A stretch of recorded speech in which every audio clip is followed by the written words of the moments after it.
결근이면 그날 임금 있을까 없을까요? 없죠.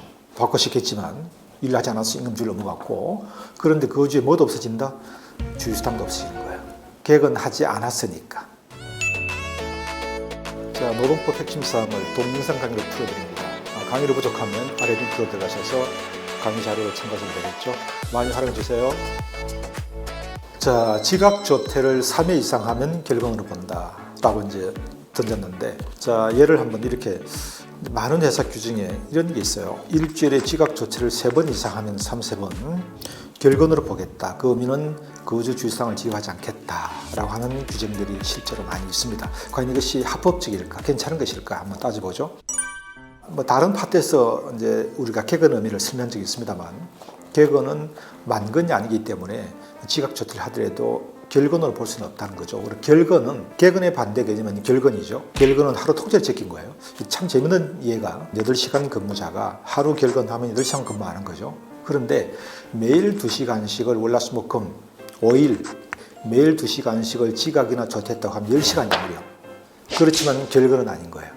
재밌는 거죠, 그죠? 그냥 하루 통째로 적기면 8시간이 있는데 그건 결근이고, 즉 그 주에 주휴수당이 없는 거고, 지각조퇴는 결근으로 본다는 이야기인데, 이제 자, 결국은 3번 이상을 지각조퇴한다고 해서 결근으로 볼 수 없다는 거, 그런 규정이 있는데 그건 잘못된 규정이라고 하는 거예요. 자, 그럼 여기서 우리가 보려고 하는 것은 과연 개근이 뭔지. 우리 이제 근로기준법에 개근하면 주휴수당을 준다라고 되어 있지만 개근이 뭔지에 대해서 설명이 없다는 거죠. 이게 애매한 거예요. 그러면 개근이 뭔지를 알기 위해서는 법원의 판결이, 또 우리 노동부에서 내리는 유권 해석이 거기서 개근을 어떻게 이제 설명했는지를 몇 개 예를 가지고 제가 설명해 보겠습니다. 첫 번째, 결근. 가장 확실한, 즉 개근이 아닌 가장 확실한 것이 결근이죠. 조금 전에 언급했듯이 결근은 그냥 하루 통째로 제낀 것, 연락도 없이 무단 결근. 물론 못 나온다고 연락을 했지만, 통지는 했지만 휴가를 신청하지 않고 나오지 않게 되면 결근 처리가 될 수 있는 거예요. 결근이면, 자 여러분, 결근이면 그날 임금 있을까 없을까요? 없죠.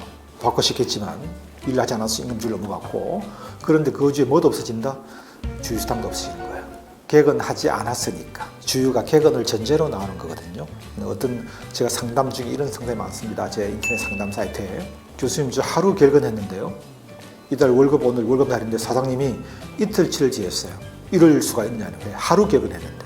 그런데 이틀치를 제하는 것입니다. 왜냐하면 결근한 그날 임금도 당연히 없고 그 주 뭐도 없어진다?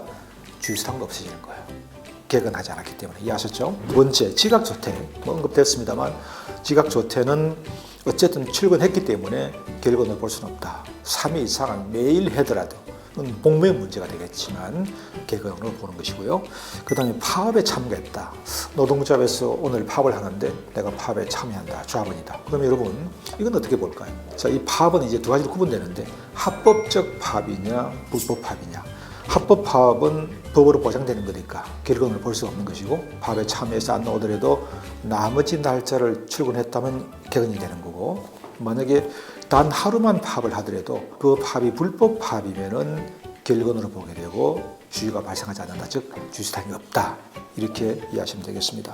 여러분이 불법 파업, 합법 파업이 어떻게 구분되는데 그건 또 다음 나중 기회에 보기를 하고요. 이 파트에서는 그거 설명하기 좀 시간이 그렇습니다. 네 번째네요. 연차 휴가를 썼다.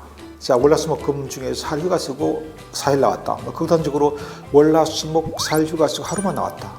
그러면 만약에 만근을 따진다면 만근은 다 나와야 되는 것인데, 만근이 아니라 개근을 따지는 거니까, 자, 휴가를 썼어요. 휴가 썼는데, 야, 너 결근이야. 주휴수당 없어. 주차 없어. 이상하죠, 그죠? 법에서 인정된 휴가를 썼는데. 그래서 연차 휴가는 보장된 것이기 때문에 그날 휴가 쓰고 나오지 않는다고 하더라도 결근으로 볼 수는 없다. 즉 나와야 될 날만 나오면 개근이다. 월화수목 4일 휴가 쓰고 금요일 하루 나오는 날, 그날 출근한다면 개근인 거죠. 제가 재밌게 다시 물어볼까요? 하루 나오는데 그날 아침에 지각했어요. 개근일까요? 예, 개근. 나오기만 하네요. 또 묻겠습니다. 지각했는데 그날 조퇴했어요. 하루 나오는 날인데, 예. 사장님 엄청 미워하겠죠. 그렇지만 나왔으니까 개근으로 본다는 이야기입니다. 자, 그 다음 사례를 보겠습니다. 이번 주까지만 출근하고 이제 다음 주 안 나온다는 거. 이번 주 월화수목금 정상 출근했다. 근데 근로계약 기간 이번 주로 끝나는 거예요. 아니면 사표를 내가지고 다음 주부터 안 나오는 거예요. 이랬을 때에 급여 계산할 때 이번 주 1월 주휴수당도 계산해 줘야 되냐 아니면 안 줘도 되느냐는 것인데 이제 해석에 보면 안 줘도 된다. 근로자 입장에서 볼 땐 이번 주에 제 개근했잖아요. 네, 개근했지만 주휴수당의 지급 조건이 이번 주 한 주 개근해야 되고 그리고 다음 주도 계속 근무를 한다는 전제가 돼야 된다. 기간이 만료되거나 아니면 사표를 냈거나 해서 근로관계가 종료가 돼버리면 계속 근무하지 않는 거기 때문에 미국 주휴수당이 발생하지 않는다. 그렇게 해석을 합니다. 자, 정리하면은 개근과 만근은 다른 겁니다. 두 번째는 개근은 여러 가지 이제 사례에 따라서 다르게 판단될 수 있다는 걸 참고하시고 매일 2시간씩 5일 지각을 하면 조퇴를 하면 10시간을 안 나온 건데 하루 결근하면은 8시간 그 주휴가 없고 우리 10시간을 안 했는데도 이거는 결근이 아니라서 주휴수당이 지급되고 불공평하지 않나요? 예, 그냥 불공평한 거예요. 그런데 이렇게 할 수가 있습니다. 내가 사장님이 이렇게 재밌게 표현하면은 좋다.